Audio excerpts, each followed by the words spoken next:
Psychology म्हणते की ज्या लोकांचे दोस्त नसतात ते ब्रोकन नसतात, ते ना अँटी सोशल असतात, फेलियर नाही. खरं म्हणजे त्यांच्या मागे काही रिअल सायकोलॉजिकल रिझन्स असतात जे बाकी लोकांना समजतच नाहीत. आणि जर तू खूप काळापासून फ्रेंड शिवाय असशील तर कदाचित या 5 रिझन्समध्ये तुझी स्टोरी लपलेली असेल. आणि 5वा रिझन सर्वात रिलेटेबल आहे, त्यामुळे तो मिस करू नकोस. पॉइंट 1, फेक लोकांबद्दल टॉलरन्स अगदी 0. तुला फेक लोक अजिबात आवडत नाहीत. जे लोक समोर काही आणि मागे काही वेगळं असतात त्यांना तू इन्स्टंटली ओळखतोस. म्हणूनच तू फेक लोकांसोबत बसण्यापेक्षा एकटं राहणं प्रेफर करतोस. Point 2, social energy limited. लोक तुला ड्रेन करतात. प्रत्येक कॉन्व्हर्सेशन तुझ्या मेंदूची एनर्जी खाऊन टाकते. कारण तू फक्त ऐकत नाहीस, तू ॲनलाइज करतोस. म्हणून तुला रिचार्ज होण्यासाठी एकटेपणा लागतो. Point 3, independent mind.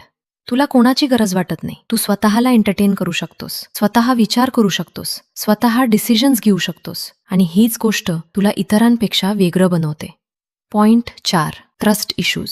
तू सहज ट्रस्ट करत नाहीस, कारण तुला आधीच समजलंय की प्रत्येक जण ट्रस्टेबल नसतो. म्हणून आता तू ऑब्झर्व करतोस, टेस्ट करतोस आणि मग डिसाईड करतोस की कोणाला दोस्त बनवायचं आणि कोणाला नाही.